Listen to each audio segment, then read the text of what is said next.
Hey y'all, yes, I'm in the woods. I know, I'm crazy. I've got my layers on, multiple layers of clothes on, so I'm good.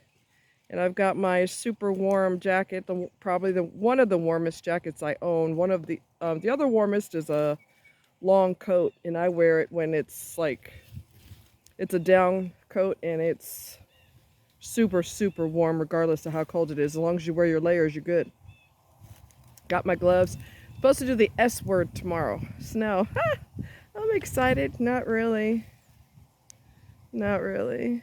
I don't think it's going to be much in the way of accumulation. Either that or they don't know because they haven't said anything. So I think it's just going to be like snow showers, but we shall see. But yeah, I got the warmest clothes on. I do not have on my ski overalls because I don't think I need those right now. But, you know, when I'm going to be out and it's like super duper cold. Like one time I took him to the dog park and it was 18 degrees and I was warm. I had my layers on, I had my ski overalls on, I had this coat on, and I had air activated heat things. They're like hand warmers and you could put them in your socks. So I had those in my shoes and I also in my boots, and I also had those in my gloves. I was good. And the layers and the ski pants, ski overalls were perfect. So I was the only one there because it was 18 degrees. So people were like, yeah, no. So it was perfect because I didn't want him fighting with other dogs anyway. I don't want them fighting with him. So the less dogs that are there, the better it is. You know what I mean? So anyway, I do much better at the holidays now than I've ever done before. Holidays used to be unbearable because I didn't have family. My family is dysfunctional as hell. And you know, while I'm saying that, I want to address this comment that I've seen on occasion, not very often, but I do see it on occasion. So you've got people saying things like, oh, narcissism is being thrown around left and right, and da da da. All right, let me address that right now, okay? There's a big difference between a selfish person and a narcissist. Selfish person, although that's a narcissistic trait also. A selfish person might care about themselves 99.9% of the time, but if they have anybody close to them, and that's a big if, they would drop, you know, they wouldn't be thrilled about it, but they'd be there for somebody who they supposedly care about. If they care about other people.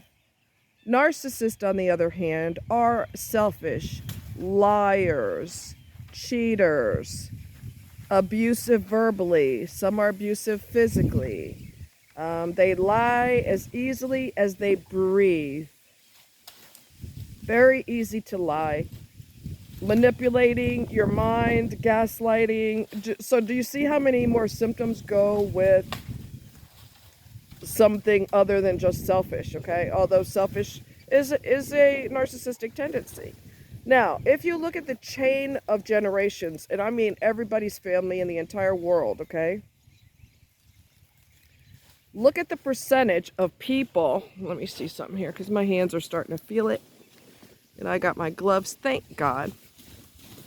I'm going to put you down for like a second because, just a second, hold on. Gotta put these gloves on. My hands are cold. Milo doesn't feel the cold because he's got a fur coat on, so he's like, whatever, bring it on.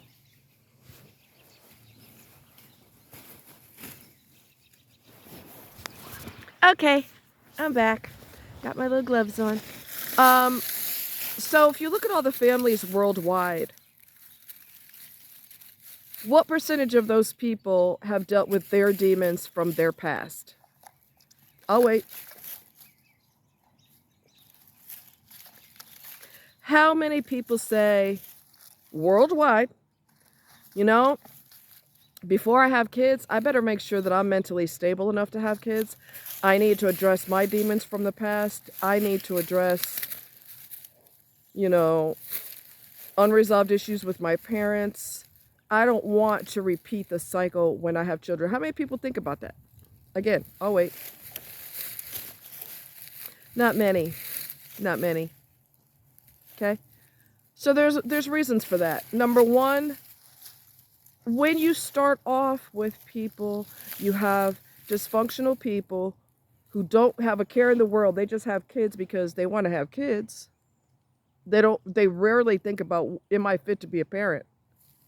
Okay, so you've got people who are raising kids who are dysfunctional, who have children who are dysfunctional, who get married and have children who are dysfunctional, and it goes on and on and on and on and on. Where the hell do you think all that toxicity goes? Through the generations, okay? So it gets passed on worldwide, around the entire world. It's like a toxic soup, a never-ending soup, okay? The fire never burns out, the soup just cooks. And it never goes cold, and the pot grows bigger and bigger, and the soup goes bigger and bigger. And before you know it, you've got a soup that's big enough to serve everybody in the entire world. Because if you don't stop the generational curses with you, or your parents don't stop it, or your grandparent, nobody puts their foot down and says, look here, we ain't doing that in my family when I have kids. We ain't doing that. Some people do that, but it's more common for them to not do it. So the toxicity is going to travel through everybody's generations. Many, many, many generations. It doesn't poof, disappear into the atmosphere and evaporate. Okay? It's got to go somewhere. So it travels through all the generations until somebody puts their foot down and says, it stops right here, right now, with me. I'm the one in my so-called family who put a stop to it. I'm the one that said I'm not having kids, and I'm not going to have her or him, the so-called parents, I'm not going to allow them to use my kids against me, although we wouldn't have communication anyway. But I'm not going to give you the remote possibility of using my kids as pawns. Regardless of how we've had issues, those are still my grandchildren. Oh, look, no, we ain't playing those games. No. We're not playing those games. We're just not going to do it. So somebody's got to put their foot down. Otherwise, it spreads, and it spreads, and it spreads, and it spreads. And like I said, where the hell do you think it goes? So don't sit here and act like toxicity is, oh, that's just a thing that happens like one every 1,000 family, one family out of 1,000. You got to be shitting me. There's so much dysfunction in everybody's family. So why are you shocked about narcissism being part of the equation? Duh, of course it's part of the equation. You know, people don't know how to address their demons. People refuse to go to therapy. People don't want to spend the money to go to therapy. Narcissists are notorious for being selfish with their money. They ain't paying for shit. Okay? And the previous individual, cockroach that I knew, had the balls to say, he didn't think his pastor was qualified to be a therapist. He don't know what that man's education is, but that's a typical narcissist, right? I'm more important than everybody else. Nobody has education except me, and the little bastard don't have no education either. Everything he says is a lie. So he wouldn't pay for it because he was trying to manipulate me to pay for it. Because if he didn't want to go to his pastor, he don't want his pastor to know the truth about him. Don't tell me, oh, he's not qualified, because you don't know that bitch. Number one, you don't know that. Number two, he's trying to perpetrate that fake fraud image. I'm such a nice person. And narcissists are liars. We talked about that. They're liars. They're pretenders. There's a song called The Great Pretender. I think it's called The Great Pretender. And I can't remember the group, but it's back in the day. And that's what narcs are. They're great pretenders. They're not even great at it because, my God, they reveal who they are behind closed doors. All right? Yeah, they're so fucking fake. Fake.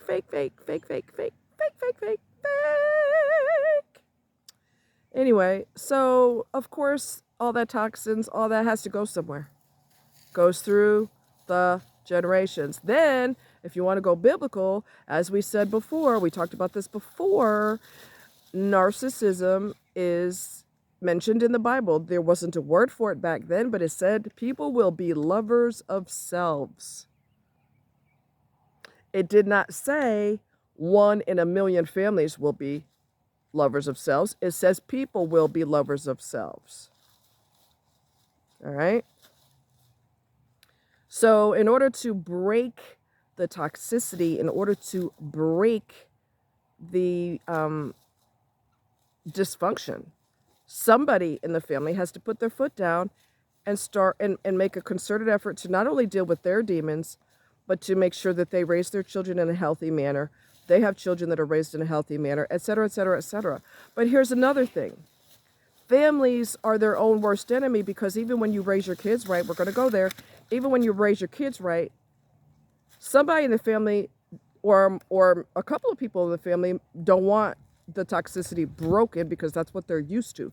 So they'll be like, oh, let your kid smoke pot. Oh, let your daughter wear the real tiny skirt to where boys could see her underwear. It's not a big deal. It's just a skirt. They will teach or try to. That's why you got to cut your family off, because there will be family members that want the dysfunction to continue. They don't want it interrupted, and they want to feed you their poison by telling you, let your kids do drugs. They're going to do drugs anyway. If the kid breaks the law, you tell the cops you don't have a clue what went down, even though your kid may have told you. You lied to the cops. So there's going to be poison fed to you. So the only way to stop that is to cut your family off, because they're never going to stop doing that. They're never going to stop doing that. I know your daughter's only 10, but you should get her on birth control. See what I mean? So in order to stop getting fed the poison, you have to cut them off. They're not good people anyway. They're not healthy mentally. So you're going to have to cut them off so that you can raise your kids in peace, and they can hopefully raise their kids in peace, et cetera, unless they get with toxic partners and then we're back to square one. Okay? So anyways, I'm going to let you guys go. Have a safe post-Thanksgiving festivities, whatever you're doing. Be safe. And I've got the monster running around wearing himself out, which is my favorite thing. And yeah, I want to show you something really cool. All right, see this orange down here? That is the cover for my waterproof cover for my cooler. So it does a couple of things. It's got straps on the back, which keep it in place. I don't have the top one done because I'm using my cooler every now and then and that kind of thing.